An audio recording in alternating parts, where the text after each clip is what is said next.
Got me the light. You're good. Yeah.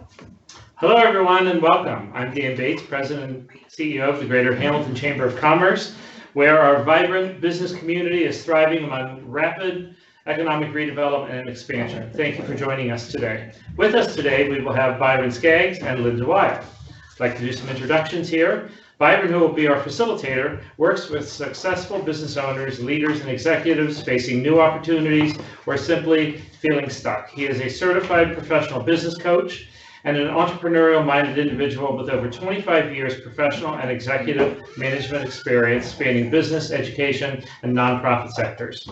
Byron co-founded and operated US-based corporation and facilitated a successful sale and transition to new operators. While in Egypt, he initiated a consulting project resulting in his creating and launching an advancement office for a prestigious private international school that serves clients including the U.S. Embassy and other embassies, USAID, United Nations, Coca-Cola International, and many other transnational organizations. He served as a consultant for marketing and communications projects in the Middle East, Africa, region, and business consultant to several small town to medium enterprises in Egypt, the UK, European Union, and the United States. Byron is passionate about coaching decision makers, providing intercultural leadership training, exploring social entrepreneurship, and using his networking ability to engage people, grow business, and to help others grow their world.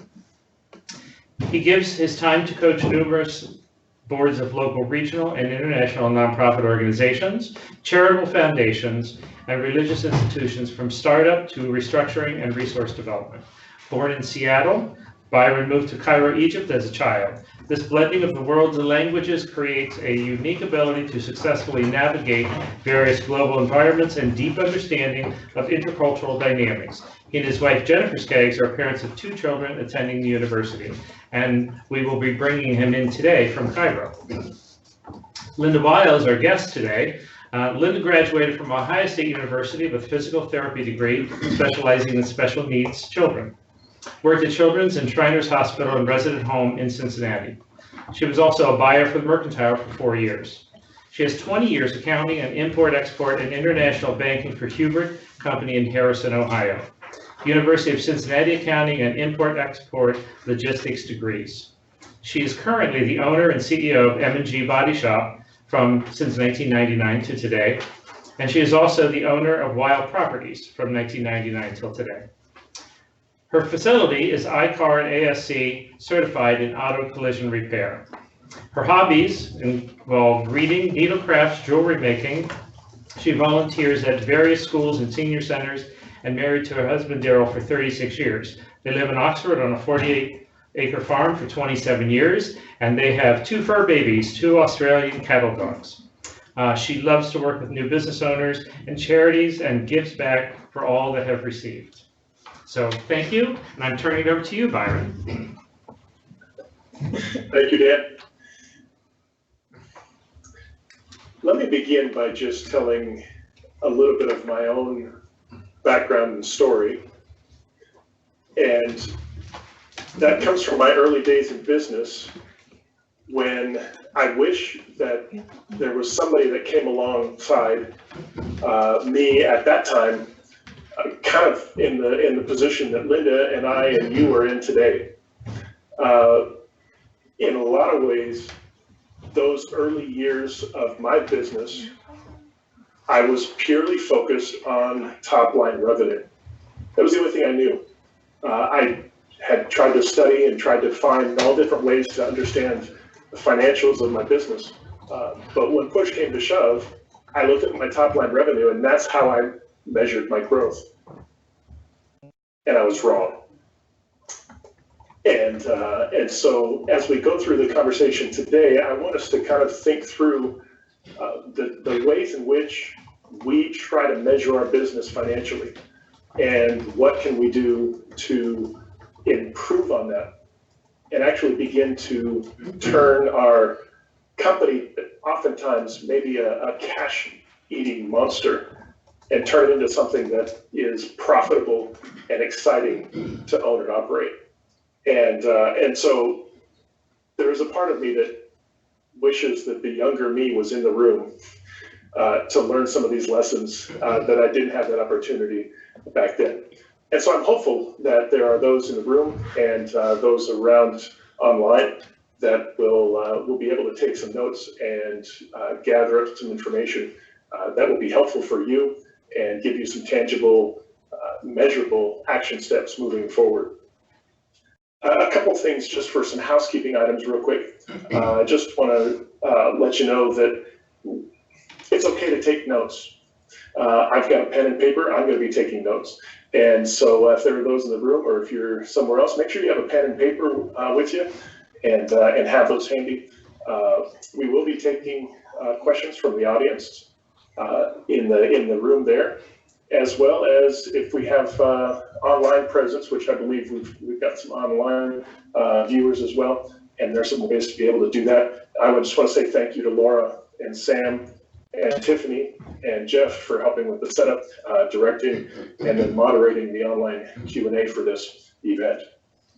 So let me just start by saying this. Take that pen and paper that, of course, I'm looking at Dan and Linda, and they're quite still. So I'm assuming everybody else has got a pen and paper. If you don't, fake it. On a scale of 1 to 10, 1 being low and 10 being high, how focused do you plan to be through our conversation today?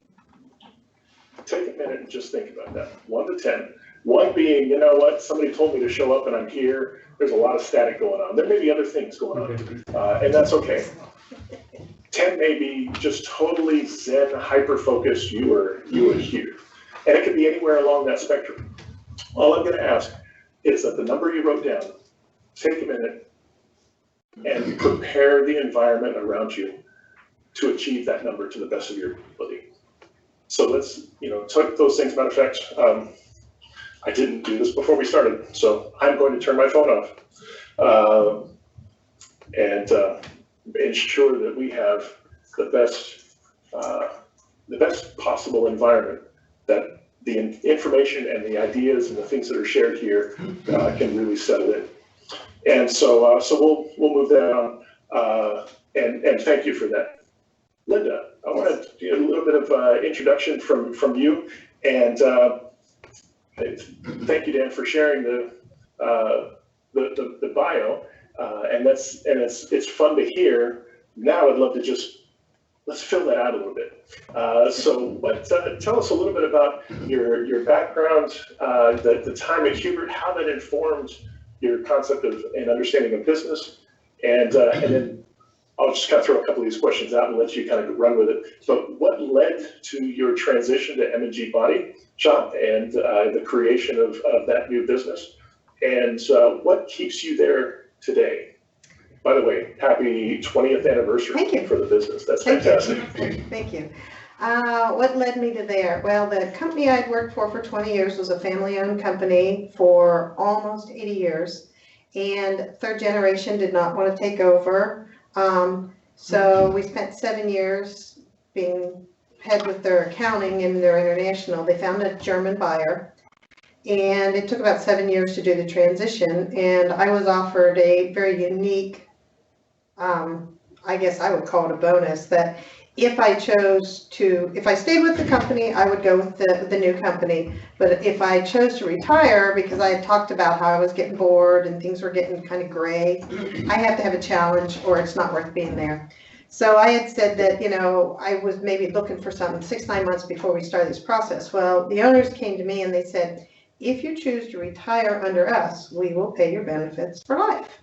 That's a really great springboard for, okay, if I've ever got an opportunity, now's when I want to go for it. So my husband has also been a body tech since he was 12 years old. He went through trade school. He's ASC Master Tech certified, through all of any and all fields and aspects of the collision industry, not just body, but frame and welding and painting and alignments. He does heavy collision work. That's where he's happy. Doesn't like dealing with insurance with people. He loves the cars. So I started thinking about it, and I was like, we could do this. How hard can it be to run a body shop? That was my first stupid question.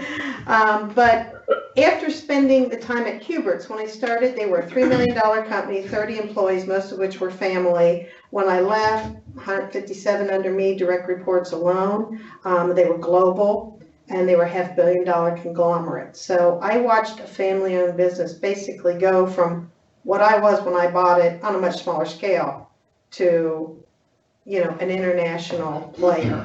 And in their industry, they have a lot of competition in one or two markets, but not globally in everything. So it was a great learning curve for me there. So when I was looking for my business, the shop that I bought was an existing, just done a $250,000 renovation, new building, all new equipment, had some rental properties also that came with it. I wanted the property as well as the business. I'm not a big fan of leasing. If I'm going to go in, I'm going all in. So I want to own the property.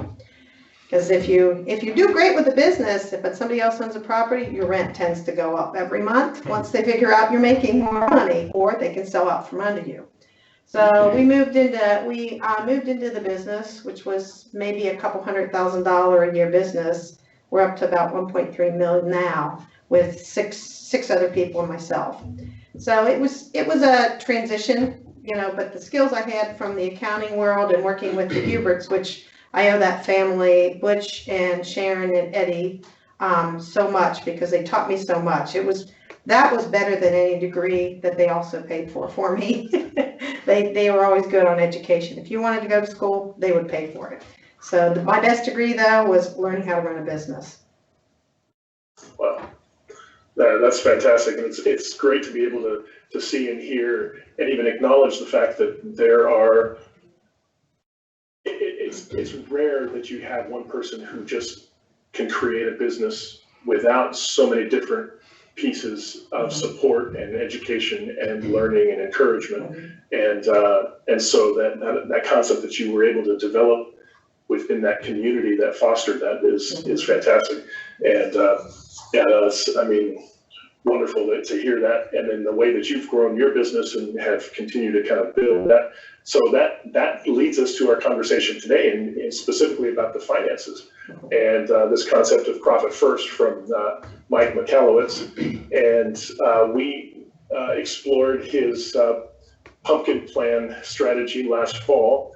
And I'm tempted to do that again this next fall in October. And I'll just kind of throw that out as a little idea. I think it's a fun piece. It's a great time of year to talk about growth, especially with pumpkins. But that's for another time.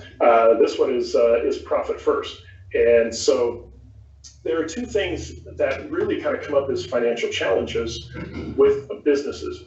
And the first is what I mentioned when I led into that story, is the idea that most or many business owners tend to focus typically on top line revenue as that point of demonstrable growth, and to say, oh, well, we grew 10% from this year, from last year, and oftentimes it's that top line that they end up looking at, and that was my experience, and I struggled because of that for a number of years. The second thing is this human nature via this concept of Parkinson's law. It's not Parkinson's disease, but Parkinson's law. And it's this idea that work and resources expand given the capacity that they have. And so we've got a slide here that I wanted to show. It's a little visual of the Parkinson's law on a graph. And Linda, I want to ask you just if you can help explain what Parkinson's law is, and how it relates to work, resources, and finances, and maybe even from your own experience, what that has been. And I'll put the slide up here. Okay. Well, basically, the analogy I like is in the book. They do the toothpaste analogy. The more you have, the more you spend, or the more you use. You don't watch your pennies when the dollars are coming in, but at some point, it's like that tube of toothpaste. When you drop a little at the beginning, you don't worry about it, but as you're going along and you're running out of resources or you're running out of profit, then all of a sudden you're a little bit more cautious about it. And I think the biggest thing is, if your people, Americans especially, we're really good at this. As long as we have a whole lot of something, we don't worry about it. We unfortunately have been kind of raised and groomed in that environment, I feel, that, more is better. More is not always better. You don't have to have the bigger building. You don't have to have more, fancier cars. Stay with your basics, with your business. And I probably can only name one or two business people I know that truly got this whole thing, whereas you're going to have you'll work harder the closer you get. I call it a procrastination analysis. I was that person in college. If a paper was due on Friday morning, I'd be up at 3 a.m. finishing it. I had 3 weeks to do it, but I wouldn't even start till Thursday night. So, and I think most people, if they're honest, they are that way by nature. I call it deadline focus. Yeah, it is. Make myself feel better about it. So. But I think that's it. By nature, humans by nature will wait till the last minute. But when you focus and give your best effort, you can accomplish anything with the resources you have. Yeah, and that concept of one of the things that Mike mentions in the book that when I gravitated to this was like, oh my goodness, it's that concept of if you've got a small pipe and you're running water through that pipe and it's full, and when you go to a larger pipe, you're still going to fill the pipe, and it's that concept of literally consuming the space that's there, and that's what we find when it comes to these resources, that if we have it, we use it or we spend it. And without a lot of thought to realize the impact that has on our bottom line, because oftentimes, and that's what I want to get into, is this idea that a healthy business is dictated by profit, not by revenue, or even by growth. It's truly profit that is going to make the biggest difference. And so what Mike does in this book is he begins to kind of reverse these things, because if we are simply focused on kind of like what you were saying, Linda, that notion of procrastinating until there's a lot of pressure building up, we end up living in that crisis moment. In that crisis, it becomes a survival trap. We literally are going from one survival mechanism to the next, and it's a trap to try to keep us, sometimes we end up doing the work ourselves, just to try to save money, or we agree to take on a project to cover payroll, even if that particular project wasn't a good fit for the vision or the values or the direction that we want to take the business. Maybe we're focusing all of our efforts on sales just to get fast money, but then other things in the business fall to the side. So we literally kind of chase down all of these things, and it becomes a survival mechanism. And in that, we forget to move toward our vision and stay focused on the vision. We get caught up in literally trying to make ends meet. And that survival trap is really a dangerous place to be in business. And and this is what I wanted to ask you, Dan, with your experience, both from business in the past and then now even in the Hamilton community, in your experience here, is there a sense that, businesses in general, do you get a sense that even when you're talking to business owners, that there's a sense that they know that they're profitable, or if there's even a question, or maybe I should even ask it, is that even a common conversation to ask those kind of things? And then, I'll just lead with that, and then just ask you that question. Do you get that sense that they're in general aware of their own profitability, or can be able to articulate that to you? I think it depends upon the business. There are some businesses that are very in tune with their profitability and really use their profit as a measure of what to do next and what they can afford to do next. But I don't think that's the norm. I think that most businesses in general, not just Hamilton, it would be easy to get caught up in that, bigger pipe. Let's do, we're doing great sales, so let's do more and let's get more clients, or sell more merchandise or whatever. Which again, that's not necessarily a bad thing, but it is if that becomes your whole driving point. So, obviously I work with a lot of businesses in the, Hamilton region, and, some of them I think are very good at it, and I think the majority are probably not. So, and they really leave controlling their profit up to either their finance director or accountant or whoever that is to see. So looking back, did I have a good year this year? Which is kind of frightening, because then they don't realize when they're off track until then they're in recovery. Right. And that's just such a big challenge to try to help even reframe and refocus this. And that's one of the things when I read this book initially, and I thought, I think it'd be great to be able to add this to the conversation for this year, because Mike helps us reframe that a little bit. And so I want to bring up that other slide, the next slide anyway. And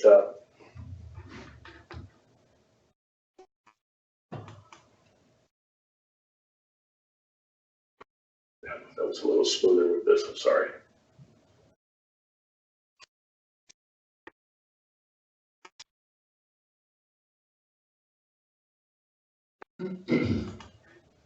So this is the traditional accounting view, generally accepted by most as accountants, and Mike talks about this, that sales minus expenses equal profits.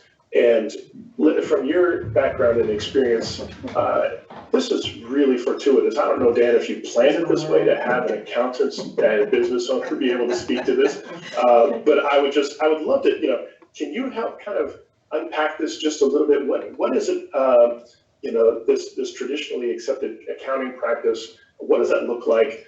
And what role does profit play in this particular model? Well, in the GAAP, Generally Accepted Accounting Practices, and that's the problem. Most people are not accountants. Most people do not understand accounting. That's that voodoo area of your business that you try and stay out of. And that's the problem, and that's why you see a lot of failures.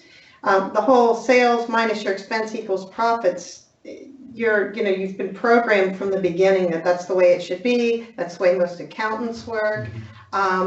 The nice thing about this version versus the GAAP is you always have your mindset on your profits.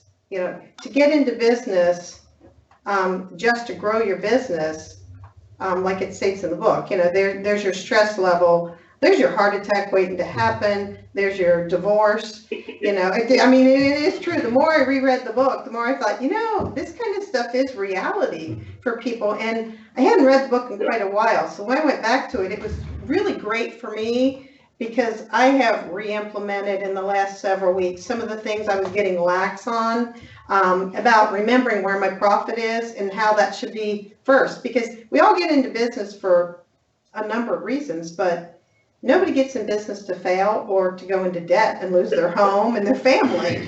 But if you go through the normal channels, you're more than likely going to end up there. You have to focus on profit, not the big fancy cars, not the big office, maybe stay in a smaller place, keep the things you really need, the basics of your business. Then as you're making those big sales, you will see, you'll be able to move forward. And don't move forward without being sure you're at a place where you can afford to move forward. Don't just, everybody else that I know in my business, the gentleman I bought the business from, when he built his new building, he built that new building because two other shops, they were working as a group on their buying power. Well, the other two guys added on. So they talked him into a $250,000 renovation, which at 59 years of age, he went into debt $250,000 on property that he was outright on before that. No man in his family had lived to be 60. That was a pretty bad move. Great for me, not for him. And he did. He lost his family over it. The divorce came, the kids, it took years before the kids came back around. So yeah, you got to think about, you've got to have profit in there. Nobody goes to work to lose money. But I think the book really helps you to realize that, and it kind of hits you in the face with, you need to make profit. You need to make money. Plan your profit at that front end, don't keep working harder. That's like Sisyphus. You just keep pushing up the hill and it keeps rolling back over you.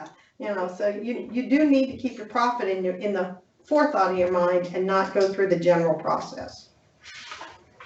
Yeah, thank you. That's that, and I'm going to come back to your comment about why in the process of rereading the book and discovering that there were some things that you wanted to come back and re-implement. So there's another point in our conversation where I'm going to ask you a couple of those kind of questions. So and that's great. Thank you, Dan. I'm glad that you read the book as well, just to be able to to sit and be a part of the conversation. And just, I'm curious if you can help also articulate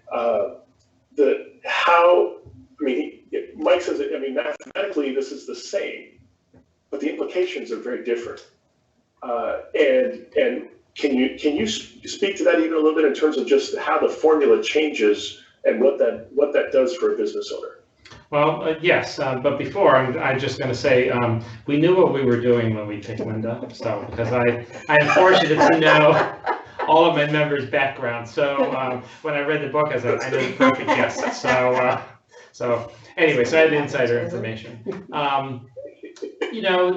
The numbers are the numbers type of thing, but they can always be used in a different way, if that makes sense. So, what I got out of the book is the philosophy behind the numbers, and, because I've always the same, accounting principles and business model and, the owner or whatever gets what's left, as opposed to kind of planning that ahead, and that really dictates your decisions. So for me, it was a huge philosophical shift. If that makes sense. I mean, it's the same numbers, but you're really looking at it differently because it's really starting with the end result. What end result do I want to have? Okay, and then what are all the pieces that have to come together to produce that end result? Instead of saying, let's do as much as we can, as hard as we can, as fast as we can, and see how well we do. It's a completely different, conversation. So does that answer your question? I hope it's, that's what it was for me anyway.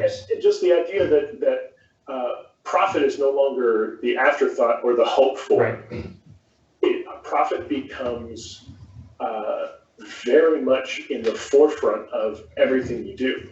And I love the concept that, he even says in there, he goes, he said, there are people who own stock and they look forward to receiving the news every quarter about their profit distribution, or whether or not that's that stock company or that publicly traded company is going to return money to them.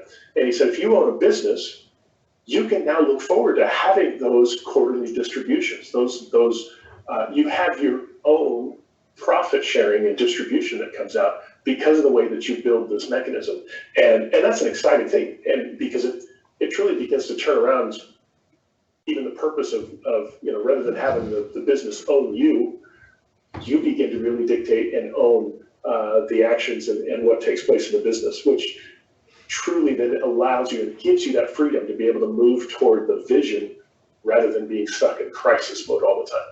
And that's really what this is about, is helping people begin to turn that around and realize the freedom that's there. And so that's fantastic. And so Byron, if I could just interrupt you for a quick second. Sure. You just said something that also resonated with me. When you're so busy building a business or an organization, whether it's for-profit or non-profit or whatever, it's so easy to not take the time to be visionary and really think into the future about where you're going because you're caught up in that crisis moment. And that's another thing that I think is critical with this is, if you don't have time to envision where you want to go, you're never going to get there. And you're going to miss opportunities along the way. So it's almost looking at, your long-term goals and stuff from a different financial perspective too. So it's not like, let's do the best we can and see what happens. It's like, this is what I want. Now, how am I going to back into that to make that happen? When you take the stress away, then you think differently.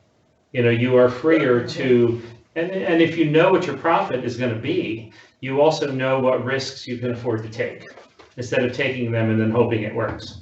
So I just wanted to zero in on that for a second. Well, and that plays in so well to the conversation we had in February was start with why, and you know, driving your business from a why perspective, that deep core. And when you have a strong sense of your own financial stability in that process, it does give you that freedom to be able to express that. And whereas in a crisis mode, you end up chasing the what a whole lot more, and just to try to fill the bank account so you can pay bills or make payroll. And so this is a really important piece to be able to make that switch. Let me just pause here and just ask, are there questions or is there anything from the audience or from online that there may be an initial question? If not, we can move on. I don't get a chance to see them, so I'm just wanting to make sure. Well, I can see them, and I think by the look on their faces, they're soaking in the information at this point. Okay, well, and tell you what, I will look at you, Dan, and if you see somebody raise their hand, okay, then you know, just wave do something that way. So let's maybe look at the next piece here, and so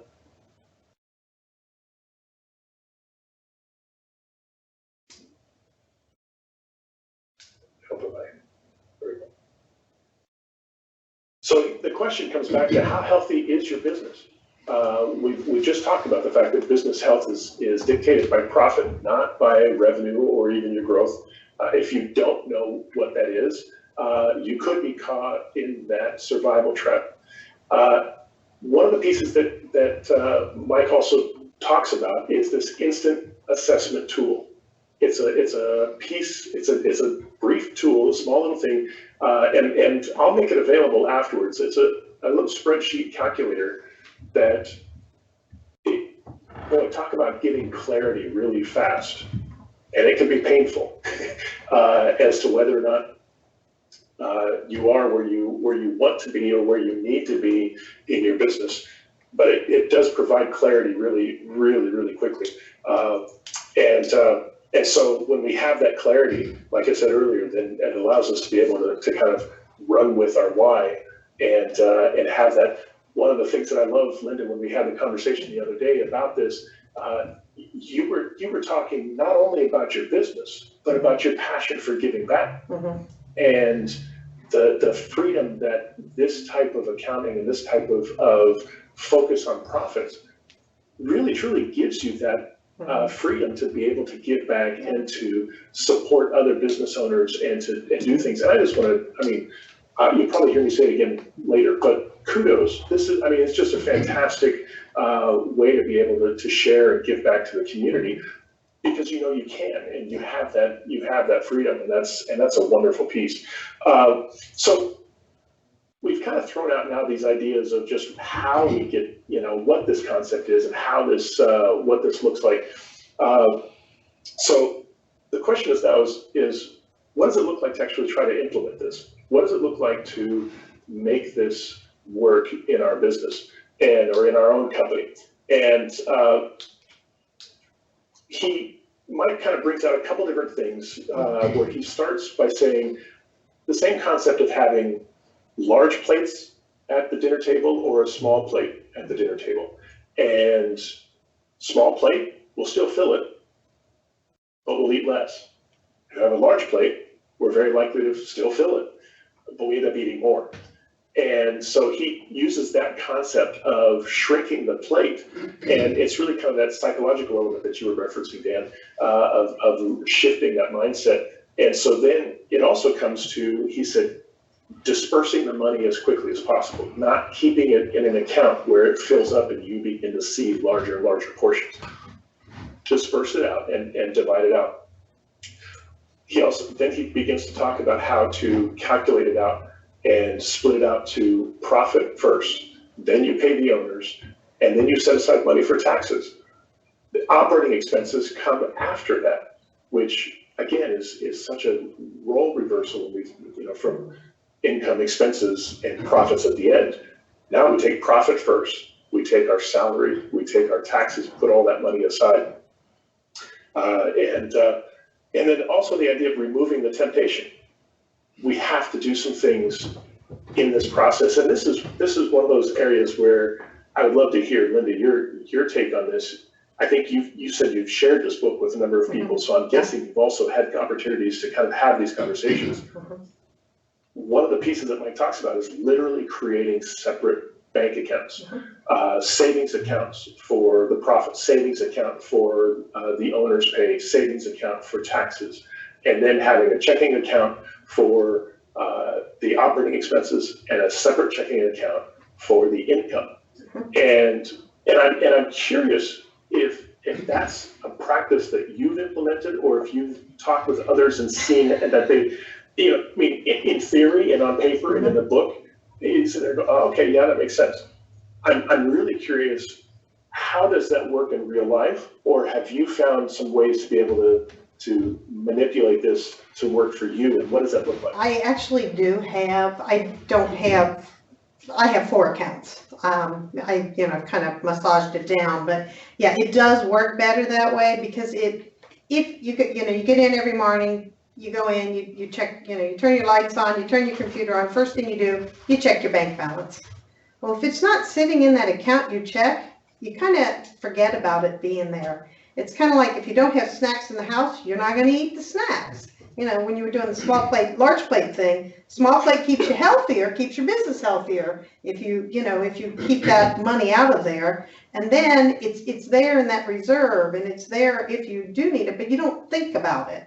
Another scenario in there was about the, I don't know if it was the mother or the German grandmother, who everything went into envelopes, and she worked sometimes a lot of hours, sometimes a few hours, but she seemed to always have food and make the house payment. There was clothes, and there was always money left over. Well, if you don't have it in one big lump and you kind of forget when it's sitting in the bank, it's like, oh, I have a lot of money.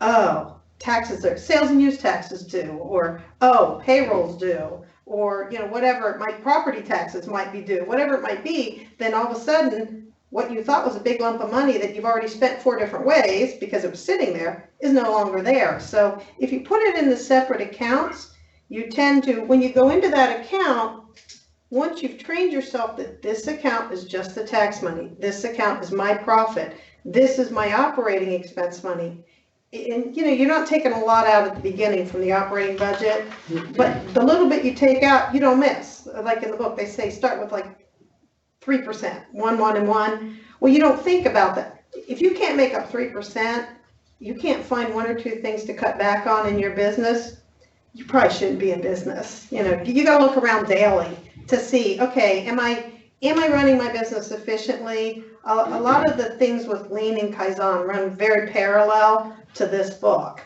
He does the financial side of the Kaizen thing, which is really important in a business. You're always looking for a better way, a continuing improvement for your practices. This is the same thing on the finance side. I think it's really important. And like I said, I did have all of the accounts, but I've rolled down to just 4 accounts now, mainly because it's easier for me. I'm in that mode mentally now to do it this way, and it does work. I think any new business, this should be one of the first books they read. Actually, all of his books should be read before you even jump into opening your door, wherever your door might be, in your basement or in a building. Plan to make your profit first, because why are you getting in business if it's not to make a profit for whatever reason, to make more money or to be able to do more good, whatever it might be, but you have to be able to pay your bills too. So learn to put it in separate buckets, and you won't overspend. The temptation. If you have a candy bar in the refrigerator, you have a big one. I never do that. If I have a chocolate craving, I get a little one. Because if I get the big one, I'm gonna eat the whole thing. And everybody's laughing here in the room. But it's true. We all know we'll do it. So if you get the small one, you're not gonna do that. So don't put the money where you can get at it when it needs to go to other places. So definitely different bucks is a better way to do things. Yeah, and oh my goodness. Yeah. Sorry about that. No, it's lunchtime, I'm hungry. Yeah, now we're all on chocolate. I mean, I'm here in Cairo. Just had a great trip through Eastern Europe a couple weeks ago. And one of the things that I notice time and time and time again is the enormity of portions in the United States that are not demonstrated in other places. And there is dare I say, there is a little bit of a mindset. I like the king size Three Musketeers, but yeah, buying the smaller one and doing something like that, or and then throwing some others in the freezer. That's the same concept financially. You throw them in the freezer, it's harder to eat them fast because of right. And so the same thing with money is you have an account that's basically like a freezer, and you put it away, and it just makes it more painful or more difficult or more challenging, time-consuming to get the money out. And so there's that concept of removing the temptation of paying yourself first, paying the profit first, paying the owner, paying the taxes, get that out of the way, and then work with your operating expenses from there. The fourth thing after those with including the small plates, the last one is just that idea of enforcing a rhythm. Make it a habit. Work these accounts twice a month. And he suggests the 10th and the 25th, specifically the 10th and the 25th, and making those 2 days the time where you literally put it on your calendar and you set those 2 days aside to go through the process of pulling all of your income out and dispersing it to the different places, and then working for the next 2 weeks until the 25th and do the same thing. And then on the first day of the quarter is then when you pull your profit distribution out. So I want to show, because this is one of the things that just in getting started, there may be people who might go, okay, this is all great, this is great. So what does it look like to just get started with this? And it's actually quite simple, but there are some steps that he puts in place, and so I want to share those with you here, and we can talk about that as well. And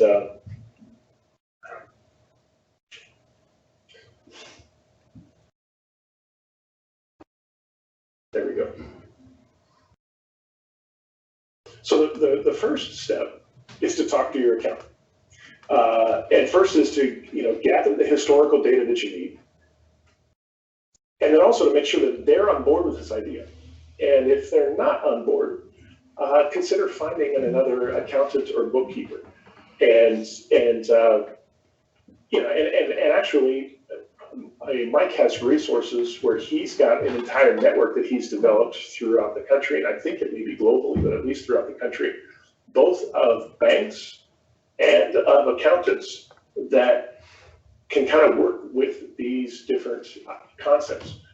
Because one of the questions that popped up was, well, if I'm working with a bank that charges me to open other accounts, or if my account gets down to zero, like the income account, the whole concept of the income account is you put everything in there, you deposit it, and then the 10th and the 25th, you zero it out. All the money gets distributed somewhere else. And if you're working with a bank that charges you for having a zero balance or less than a certain amount, that's something you need to consider and talk to that bank and see if they'll make adjustments, or look at other banks. And he has some listings of those. But those are two things you want to be able to do first of all, is talk with your accountant. The second is this concept of creating these smaller buckets.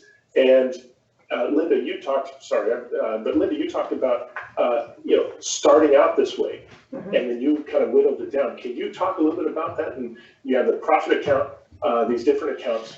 What did it do for you, or how did you make those adjustments for your own process? For me, obviously, I came from a company where every Monday morning we did weekly payables at the company I came from. So we would basically spend $1.5 million to $3 million every Monday, which to most people, oh, that's a lot of money. But when you're a big company, it's really not. But the fact that paying once a week, that 1 or 2% discount we negotiated for payment terms, we'd be saving $500,000 sometimes in a week, and sometimes in a month, pending the payroll. But if you're actually doing that and thinking about it and ask up front, always ask your vendors. You don't have to pay for everything COD. Ask them for open accounts. Go to your bank, ask for a zero balance roll-up account. If a bank doesn't know what that is, it's probably not a bank you want to deal with. And if you get Mike's book, there's a website in there, and he'll tell you banks to use. He's got a list of accountants in every state, a lot of them in different countries. So if you're out there on your own on this, a good accountant will understand this. They may balk a little at it because it goes against GAAP, but I think any good accountant is open-minded enough to see that this is a better way to run your business. And if you don't start with profit, most businesses fail in the first year to 2 years. So if you don't start thinking about your profit from day one, before you open that door, you're probably not going to be there very long. So you need a good support system that's going to agree with you that this is the way to do your business.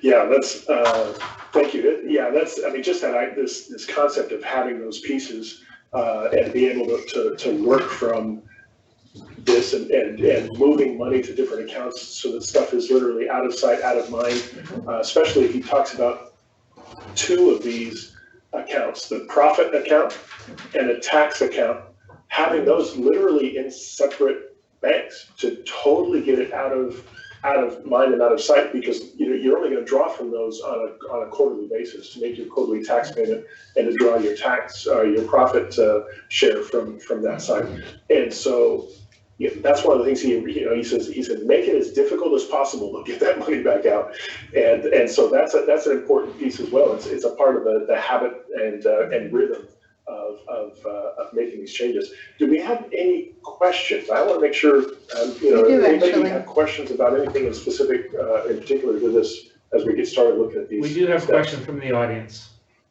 Question I have, if you're going to move your profit first, is there a kind of a rule, like a percentage that you would generally start with to move that profit first?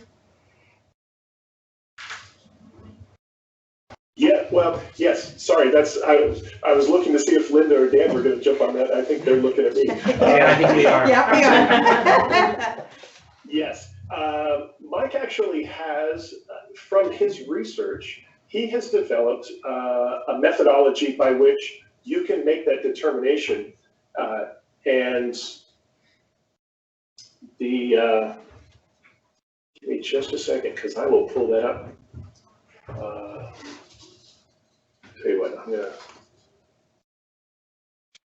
stop this one and then open this other.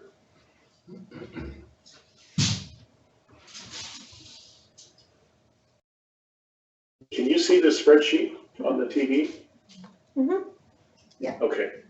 So part of what he does is he literally takes this process, and his research has shown that he created these annual revenue ranges. And so for companies that are 0 to 250,000 in revenue, the real revenue, and then he gives a suggested kind of breakdown. So 5% profit, 50% to owner's pay, 15 to tax, and 30 to the operating expenses. And as the company grows, or if your revenue is in a different range, 250 to 500,000 to $1 million to 5, and on up. And you'll see that the percentages do change according to these different ranges. The idea being that when you get up to 5 million, 10 million and over, you really shouldn't be drawing a salary, but you're drawing money from the profit and purely from the profit. The other piece is that when he has his suggestion, and I think this is a great idea, is that money that goes in for profit. When you draw your quarterly distribution, you don't draw all of that. You draw 50% of that profit, and you keep 50% in that account, and it continues to earn interest, and then it continues to grow as you put more money into it. The idea behind that is, over time, you're earning a profit that grows, and you are also literally keeping back and creating a reserve for your company. If you come to that point where your company, like overnight, loses all income, he suggests a goal of having 3 months, a reserve equal to 3 months of your company's income, and to have that in an account. If that continues to grow beyond that, then you can start to play with other ideas of what to do with those monies. But does this help answer that question in terms of what those percentages look like? Yeah, my question now is when, because I'm getting ready to read the book. So are these spreadsheets and this information available with that? They're in the book. Okay. Yeah, they're in the book. Yep. Well, yes, they're in the book. This particular spreadsheet is something that I've developed, and I'm happy to share with y'all. And like I said, at the end of the session today, I'll be able to share this with you. What I've done here is the idea of once you create and you enter in your top line revenue, then it automatically pops and populates this area here. You enter in your material and subs, and then this is a lookup. So you can then choose based on what you have over here for your real revenue. The real revenue that he calculates all of this on is what actually comes into the company what you have made money on, not your top line. That's before cost of goods sold and all of that. Does that make sense? So you want to make sure that your real revenue is reflected on the actual money that you have coming in, and then you can make those adjustments accordingly here, and then you begin to see where you're at, and when you need to make those adjustments. Say, for example, in this example here on the screen, the profit, the person was only the annual basis, where the recommended is 5%. Well, that's $8,600. So this automatically calculates out and tells you where your difference is, and so the fix is this brings automatic clarity. My fix is I need to increase my profit and what I'm holding back every month, or every 2 weeks. The 10th and the 25th. So and then to Linda's point, that recommendation that you don't make that jump and say, oh, I can automatically just put 5% in. Do it on a quarterly incremental basis of growing 1% in that, to get to your goal of 5%. So that's a critical piece too. He really cautions against jumping right into trying to go straight up to that goal. Because it's, he said, what you're doing, even if you do small amounts, 1% at a time, the critical component is developing the habit and the rhythm that you do this in small amounts. And so this is a tool that I'd be happy to share with you.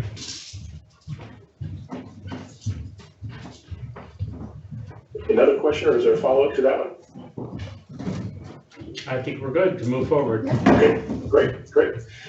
So the idea, we mentioned the 10th and the 25th, immediate deposits, timely, usable, accurate accounting. This happens just, you do this on a regular basis, and on the 10th and 25th, you make those transfers. You create that target allocation plan. That's the percentages we just looked at by using this that template. Start out easy, 1% at a time. The quarterly profit distributions, pulling 50% of that out. And then it basically comes down to rinse and repeat. And it becomes a cycle in the system that you do every quarter. So again, I feel like maybe I was already talking out of turn when I had these slides here, but all that to say, start with 1% more in contribution than what you've been doing. Or decrease by 1%. That's kind of the idea is or increase the areas that need to be increased by 1%, and then that balance, whether it's 2 or 3%, you've got to pull that back out either from operating expenses or you bring all that into balance, and then you work on increasing by 1% every quarter until you reach that target allocation plan. So some keys to actually making this work, the keys to success in this process, really are, again, not so much about finances, but it's about a mindset. It's a shift in thinking and habit planning, and And so this is a piece here. I would love to just hear from Linda and Dan from your experience. These 5 keys are things that we've developed. I put up here, but I would love to, are there keys of these keys, things that resonate with you, and even beyond that, what keys seem to be the easiest to implement, or maybe the most difficult to implement in your experience? From a mindset piece, the accountability, understanding that you really do have to take action, that it trumps planning. Eliminate debt and expenses. That's something we haven't touched on, and if one of you would like to touch on how he talks about that, I'd be, or we can, but then creating the rhythm and the efficiencies. So what things have you found to be easy or difficult in this process of these keys and the success that comes? Well, I think one of the most difficult things that seems like it would be easy is to create the efficiencies and the rhythm. Because it's really easy to get out of that. As with anything, discipline's always the hardest thing. And so, you start with the idea of where you want to be and where you want to go. And you plan it all out, and then life happens and business happens, and next thing you know, and I think Linda, you mentioned this, that reading the book caused you to get back on track. So I guess I would start with the most difficult, I think, is maybe not planning out those rhythms and efficiencies, but actually sticking to them. I think the discipline part's the hardest part. I think for me, the philosophical shift is probably the easiest. But then it's, do you actually put the pieces in place to support that psychological shift? Because you can kid yourself into saying, yes, I've made the shift, but if you haven't done anything to support that, then it doesn't work. So that's just kind of my take on it. Yeah. I think, like he says in the book, throughout the book, as he's going chapter by chapter and explaining what all of these things are and how they work, he keeps going. So have you created the bank accounts? What are you waiting for? Are you going to do this or just read my book? Right. He nudges you through the whole book, which is what I think is wonderful, because everything is in detail explained in the book, every line, and that instant assessment. That's what I call the grand reality check of life. Yeah, I mean, absolutely. because you're going to lie to yourself all day and go, I'm doing a great job. Working hard is one thing. Working smart is a whole nother issue. And smarter, not harder is the thing that's going to bring the money home. And I think that's really important. And that keeps getting re-emphasized over and over in the book. So again, like you're saying, it's really easy to say, oh yeah, I have this mindset. But if you truly embrace it and put it into practical application, that's the really hard part. Get up off your tail, get the bank accounts opened, negotiate. And this is where it's really key that you have an accountant and a banker that are on with you on what's going on. Because if your accountant's not on board, and it also helps to have a mentor or two along the way when you're doing this, people that have done this program or people that understand this and have been successful, because you need somebody to follow up with you. And, that first quarter, go, okay, did you get everything done quarterly the way you're supposed to? If you need help, call me. I had a great mentor in Austin, Texas that I still talk to. He used to fly himself into my place a couple times a year, and he paid to stay at a place at my company for 3 weeks, twice a year. But I mean, I get calls just random now, but it used to be a weekly or monthly. Where are you at on those goals? Where are you at on this? We all have the best intentions of staying to what we're doing, but you need that person that's either in your mind or on the phone or in person that's coming in and saying, so are you really following up or are you just reading? And I think it's really, we can all be, yes, we want to be wonderful people and we all want to be wealthy and help the world, but like you said, life happens and you get lazy, things start going well, so you slack off a little and go, oh, I didn't have time on the 10th. I'll do it on the 11th. The 11th turns into the 15th. Next thing you know, you're to once a month, and then you're catching up, and now you're doing it every other day because you're trying to catch up, and then you fall totally off. Then you get that call from that person that says, so, how are you doing on that? Well, you don't want to tell them you're not doing things the way they're supposed to be, so it forces you to get back on track. You need a mentor. You need a physical person to call you and say, how are you doing on this? Or are you having trouble with anything? Do you need help with something? A good accountant is great there, bankers are good there, mentors are wonderful there. Business people, SCORE, somebody from SCORE can help you. There's lots of places, find a mentor. I think that's key to staying on track. That's what Weight Watchers is for people, you want to lose weight. It's not even about the people in that room you go to the meeting with. It's about stepping on that scale and knowing you have to step on that scale, even though nobody but you and one person sees it. The fact that you have to get on a scale in a room full of people that will keep you honest all week long. And it's the same way with business. You've got to be accountable. And that's the hardest part of anything you do. One thing that was a plus for me when in reading the book, we have a great finance director here, Tammy, and she drives us all crazy because she's the finance director. But after I read the book, I handed it to her and I said, I think you should read this. But I think it's interesting because made me feel good. I said, we're already doing a lot of the things in this book, because we operate on a budget. Because we're a non-for-profit, but we operate on a budget and we stick to that budget. So, even if we're, and we plan for the things that we want to be able to do at the end of the year, an expenditure or something like that, which is different, but I just kind of want to put this out there for nonprofits as well. It's different, but we are really kind of focused on our profit and where we need to end up in order to do those things that we want to do. And we live within our budget, and she's challenging sometimes because she's good at what she does. But but it's it was kind of refreshing to say a lot of the things that we're doing are already in line with the book. And I just want to mention because it's not always easy, and it's I'm lucky because I have my police living, under the roof with me here. But it is challenging, and it's, when, as the head, the president, whatever, there's things you want to do, and, you have the money to do them, but you may not have the profit to do them, so it's a different mindset. I think it keeps you, you're right. I think it keeps you in line because it's, it's like, oh, I want to do this and I want to do this. And we have money for this, but right. Was that in your plan? Was right. that in your goal for the year? If it wasn't in your plan, put it in next year's plan. And if you still want to do it next year, it's a viable thing. Right. If you've, it's want and a need. Right. You want to do a lot of things, but the needs are the things you can afford to do. And you have to keep that, always go through that in your mind. Is this a want or a need? I want to expand my business. Okay, in order to expand it, is this a need or a want? And if you stay with the needs versus the wants, your profit will stay intact. Yeah, thank you. You're just reinforcing these things. And to your point, Dan, too, that the term nonprofit itself can be troubling for some people. Yes. Because then they think, oh, well, then I shouldn't be making a profit.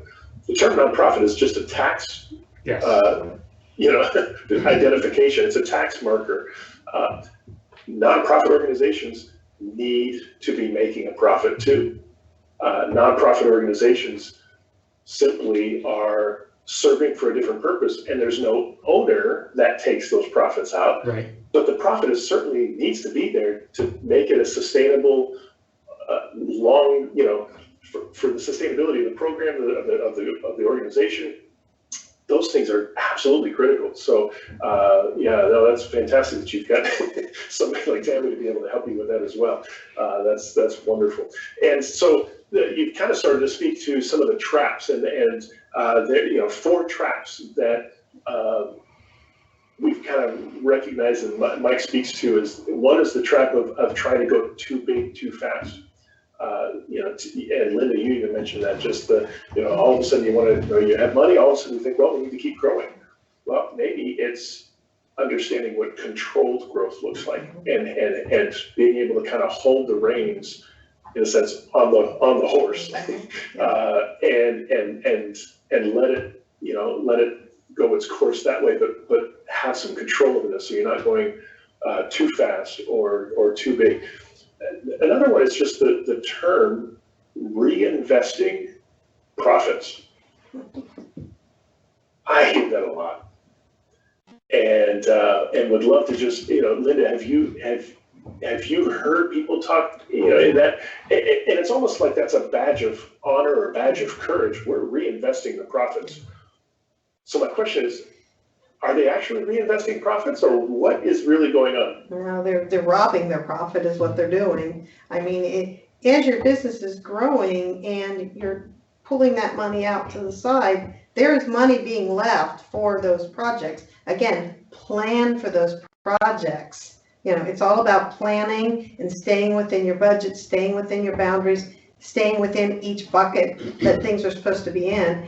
If you start reinvesting your profits, you're basically robbing your company and yourself, in my opinion anyway, and I think from what the book's saying, that's profit, that's not money for expansion, that's not overhead expenditure. Find a place in your overhead where you can get that additional, and you have that money sitting there then. You have that safety cushion when you need it. And speaking back to your growth model, that from an accounting standpoint, that's really important. And any accountant will tell you, growing like this will take you right back down. Yet you have to have controlled growth. As people laugh at me, I do spreadsheets every year, and I break down my gross sales by 4 markets, which is the way my industry works. And in order to get to the number I want to get to, I know what I have to do in sales, number of cars, value of each sale, each month. And I'm still looking at those from the very first year I started this company back in '99. I'm still looking between the buckets to say, okay, I can tell you right now, if I'm looking at this month last year, or last month I can tell you why I'm up or why I'm down. It makes you aware of what's going on. And if a market's soft, people go, oh, well, the market was just soft, or, oh, back in '08, everything got blamed on the market crash. If you know anybody in accounting or anybody that's in the market, they saw that coming years in advance. I saw that coming 4 or 5 years out. Plan for that. Have your strategies in place for what happens when, the winter comes or the bottom falls out. Are you ready for it? What's your plan for that? Don't wait till you're in crisis mode.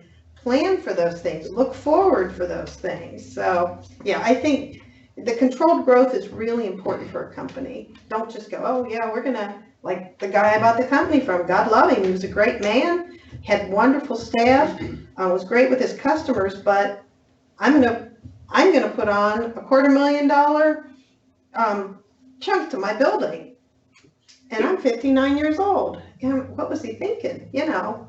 It's just, but unless you have to look at your numbers. They're important, but they're not the only thing there. You have to have a plan and a budget to succeed. I think the other thing that goes along with that and that plan is, that I see businesses get into trouble sometimes is they allow one client to become too much of their business, or too large of a percentage.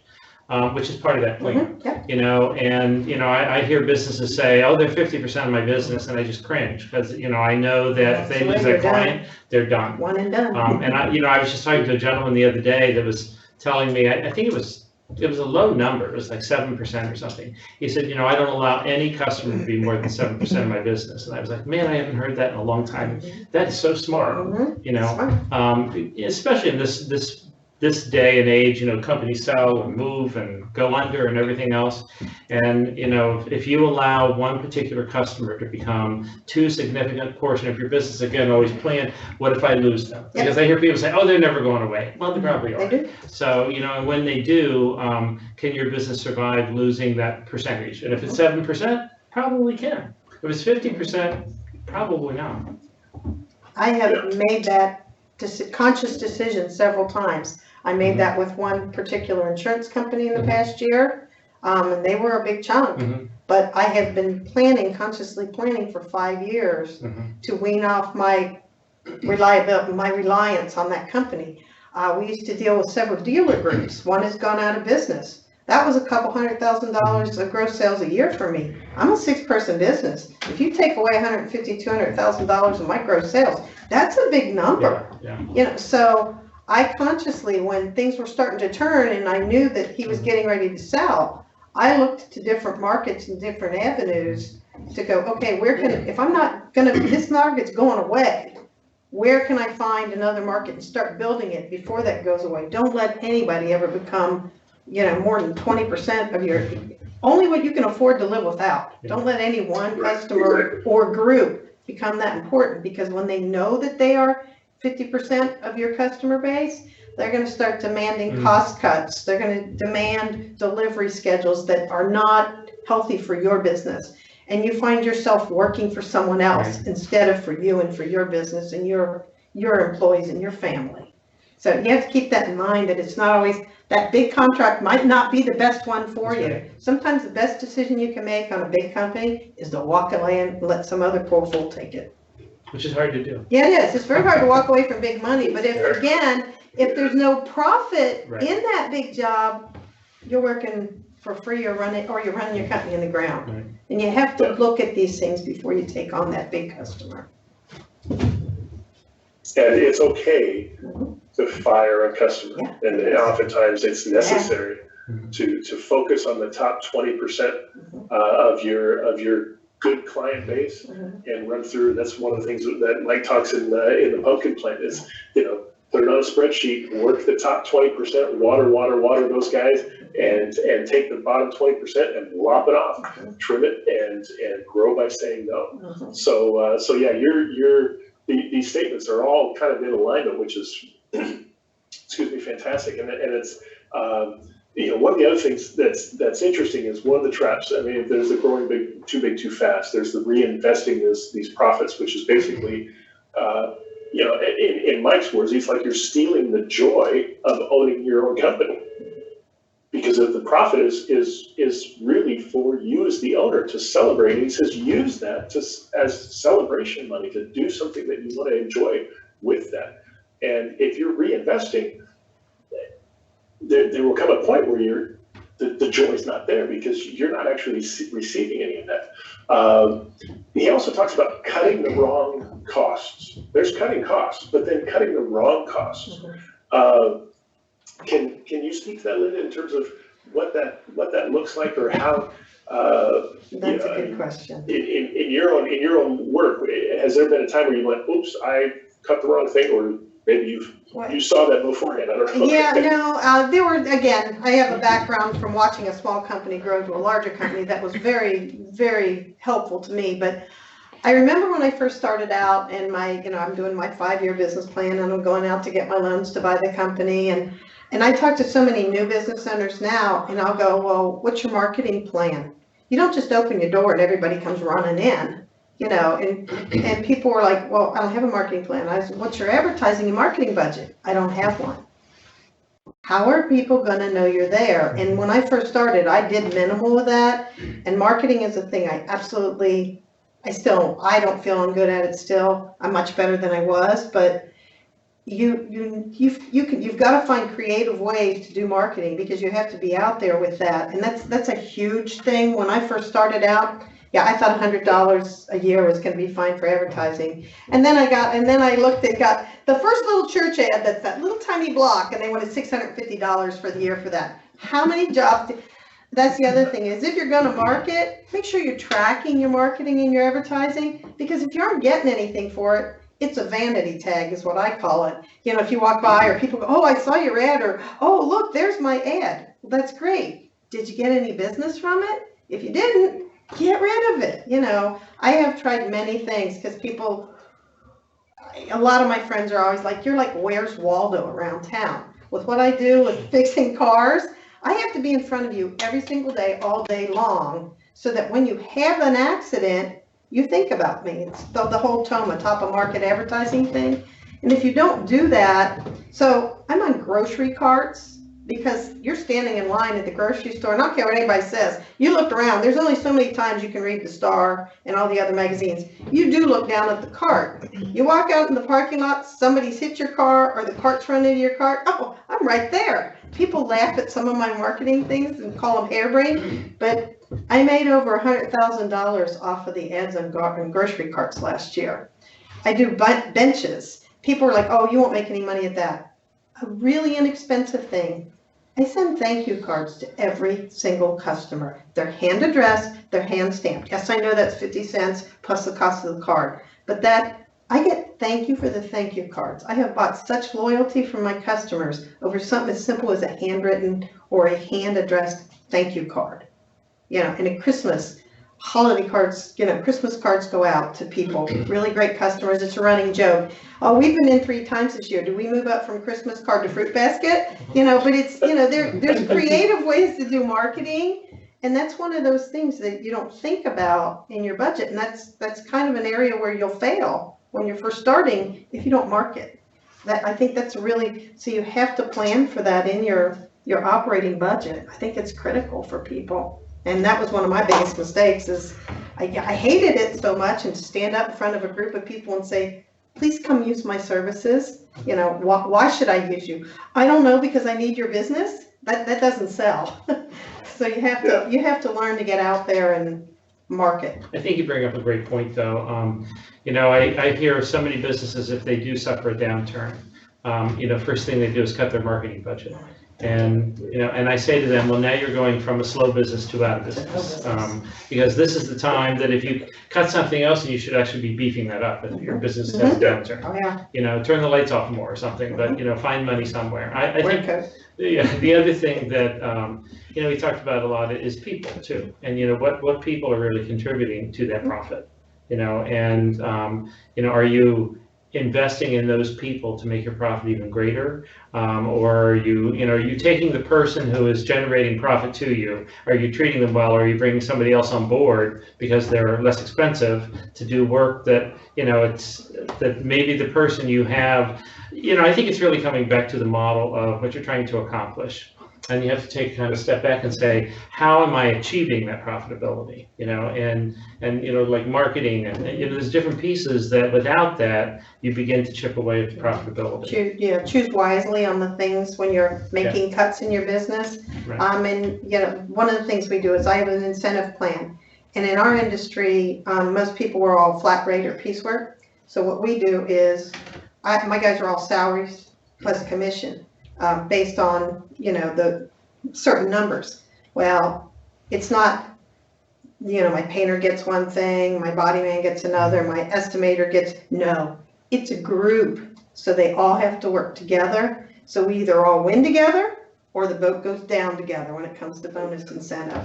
And I think that was one of the hardest struggles for me, was to find a plan that worked and didn't actually end up costing me more money. Mm-hmm. We actually are considerably more profitable that way. And it's funny, they come in throughout the month and go, how are we looking? How are we on car count? How are we on materials? How are we, they're very vested in every piece of the business now. I mean, we don't go into actual final numbers, but are we hitting the numbers we need? They want to be part of a team. Mm-hmm. And not just for the bonus, but I'm sure that's a big part of it, but they want to be part of that team where we're successful. Yeah. Well, and you've empowered them to see how their actions have a direct effect on the profitability and the growth of the company and the sustainability. Everything is there. It's amazing how, if we go back to the very beginning of our conversation, what did we say? Profit is what makes a business successful. That's how you determine the health of your business, is profit, not on your top line revenues, not on the growth, but the profit. And all of these examples that you're just now talking about from a marketing standpoint, you're talking about from a staffing standpoint, from a bonus structure, from your networking. All of these pieces play off of that profit and the ability to be able to plan effectively because you've got those pieces in place. So if we haven't quite hammered that nail all the way into the board yet, the accountability piece, the rhythm, the habit, planning, and staying with it. One last thing that he calls a trap is raiding the tax account.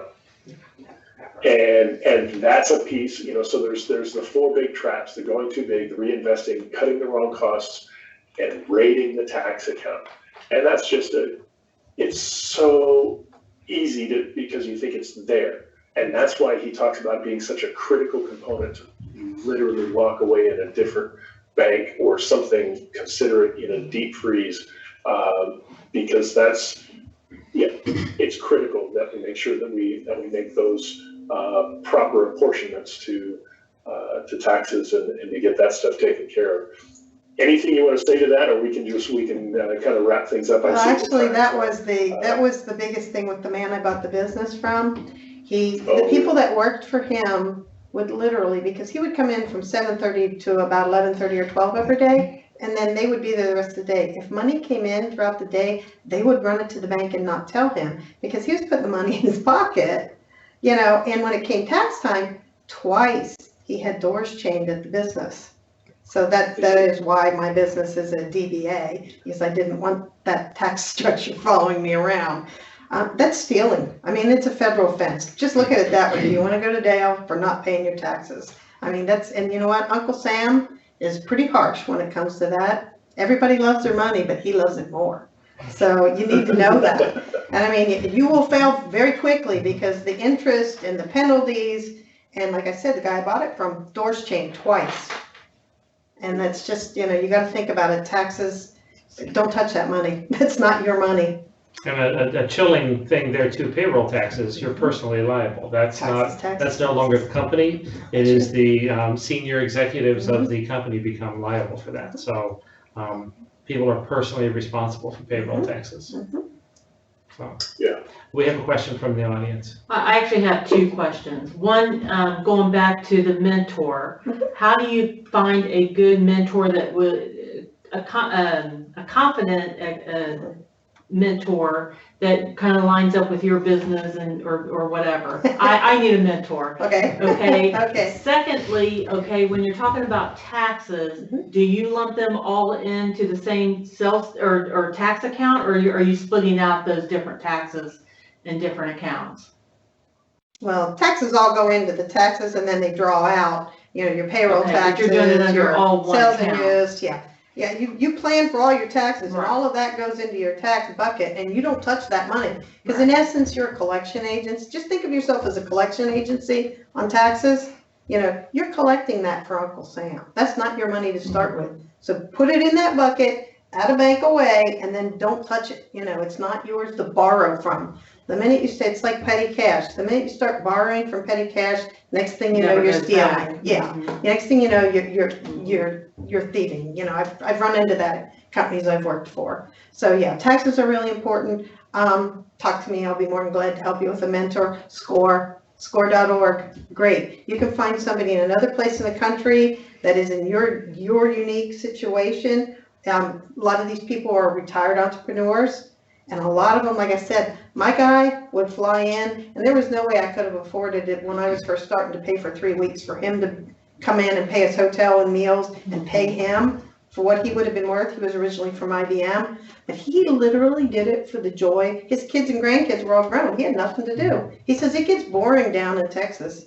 So he would come up here in the spring and the fall, and I mean, he wouldn't even we'd go out to dinner. He'd buy my dinner. Because he knew I didn't have the money at the beginning to do that. So it's really important. And you don't even need to find somebody in your industry. Sometimes finding somebody in a different industry, I tend to go off the rails a lot for creativity. And sometimes that getting out of the box is the best thing you can do. And sometimes you're in your own box so tight you can't get out of it. Whereas somebody looking in might have a totally different view. And you got to be open when you have a mentor, and that person hold you down to whatever, you say you're going to do things, they're going to call you and say, just check it in. Got that done? You don't want to disappoint that person. So if you don't, you're going to lie in that moment and go, yep, I just finished that yesterday. And then on your to-do list, that stuff goes on before you go home that night, because the next week they call, you don't want to have to lie to them again. Right. So accountability is really important. And humans by nature are my dad used to always tell me that people are always generally good, especially if they're being watched. People are always better when they're being watched. It's not that you're a bad person at heart, but you'll tend to, I'll just borrow that for today and I'll put it back. And you're in essence robbing yourself. But if someone's talking to you about it, going, hey, why not? And it's like, yeah, people are generally good, but even better when they're being watched. So I volunteer Linda to be a mentor, but you know, here at the chamber, we also work very closely with SCORE. We have our own SCORE representative, you know, and Glenn is here every week. And even when he's not here, we know he's out meeting with businesses. So he kind of gives me a verbal report of who we met with and what they're doing and that type of thing. So, you know, I think SCORE is a great organization, but Linda's probably a really good mentor. They, you know, in the county, I mean, there's plenty of county agencies. Yes. Your taxes are paying for this stuff. Mhm. Use the mill. That's what it's there for. You're paying for it. Use it. It's free. Totally free It's resource. free because you've already paid for it in your taxes. Right. Utilize the things that are out there. And most of the time, people just, I didn't know about all this stuff either. Mhm. But, you know, there were certain things, and I'm forever telling people, you know, go here, look here, you know, you can go through the library and you can get all these mailing lists for free. You know, you don't have to pay for this stuff. Right. It's out there. You just have to know where to look for it. So that's the biggest thing. Finding somebody to point you to where you need to go. Thank you. Sorry about that. No, that's fine. Yeah, don't apologize. Yeah. That's fantastic. Was there another question? I think that was it for now. Okay. Yeah. You know, this has been fantastic, and my hope and goal is that the conversation does not end here, even though we're coming up on the time that we've actually allotted. I'm going to ask people that are online and those that are in the audience there, just take a minute and reflect back on the conversation that we've had today. I want you to write down the top 2 light bulb moments or the insights that you're going to take away from this. We've had a lot of good stuff. And thank you, Dan, and thank you, Linda. This is, I mean, fantastic. But even for all that information, what are the top 2 light bulb moments? What matters most? What do you want to take away that you want to share with others? You know, whether it's your friend, your co-owner, your teammate, colleague, you know, what do you want to report to them from this? What are those 2 things that you're going to take away from here that you're going to walk out and tell somebody else? So there's the 2 light bulb moments. Then there's also the action step. And this is a critical piece too. What's the one action step that you're going to walk out of here and you commit to do in the next week? That you're going to take away from this conversation, and make it specific. Make it something that's tangible that you can actually get done in less than an hour's time. You know, it doesn't have to consume a whole day. That's way too much. Get real specific, give it an hour, and get something done. You know, take that first step really to making your company and your life more profitable as a result of that. And finally, I'd love to hear what those insights and that action step are. So, you know, as those changes take root in our lives and in our own businesses, when, you know, those things actually begin to grab hold and grow when we tell somebody else. I mean, my goodness, accountability has been said how many different times now today. So, you know, I mean, that is truly one of the biggest challenges to, you know, whether it's you know, working with a trainer, coach in a gym, or Weight Watchers, or how many different ways we need to have somebody that helps hold us accountable to those things. Or it may even be a group. Maybe it's developing a group of people that are all kind of, you know, can come together. So it's not just 2 of you. Maybe it's a group of, you know, 4 or 5, or maybe it's 8 or 10 that you commit to coming together and working on these, and you stay focused. Again, it's that group and that accountability that comes with that. All of that to say, I would love to hear as well, and would love to be able to help, you know, be a part of that process and help hold you accountable, even for that first action step through this next week, or making plans for what comes next. So, you know, and honestly, I know we're gonna you know, close things down here, and we go back to the office, or get out, and even, my goodness, maybe not even make that to your car, and you're gonna have phone calls or emails or things that are gonna be distracting you and taking you away from this. And so I'd love to be able to be a part of that process of helping to hold you accountable to that as well. So I'm just going to make the offer that, send an email to me in the next 3 hours. And I'll put my contact information up here on the TV, but send an email to me. You can even call. I've got a number that is there in Cincinnati, a 513 phone number, and it reaches me in Cairo. You can leave a voicemail on there if you'd like, and put your email address there and give me your information, and I'd be happy to get back in touch with you. But if you're interested in doing that, do it in the next 3 hours, and I'll set up a time. We'll do a coaching session, and I'll help you plan out your next steps and put tangible pieces in place. And then I'll also share that instant financial assessment tool that you can use as well. So those are pieces that I'll share with you at that point. And and really you can do it at any point.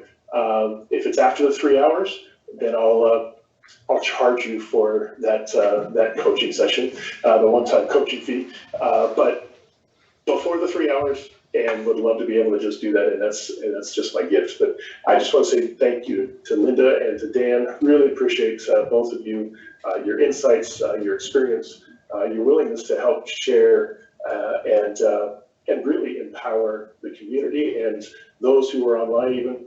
And I know that this gets posted on YouTube and shared there. Fantastic stuff. Thanks so much. Appreciate your time today. Thank you much, Byron, and thank you all for joining us today, and join us next month for the conversation. Thank you.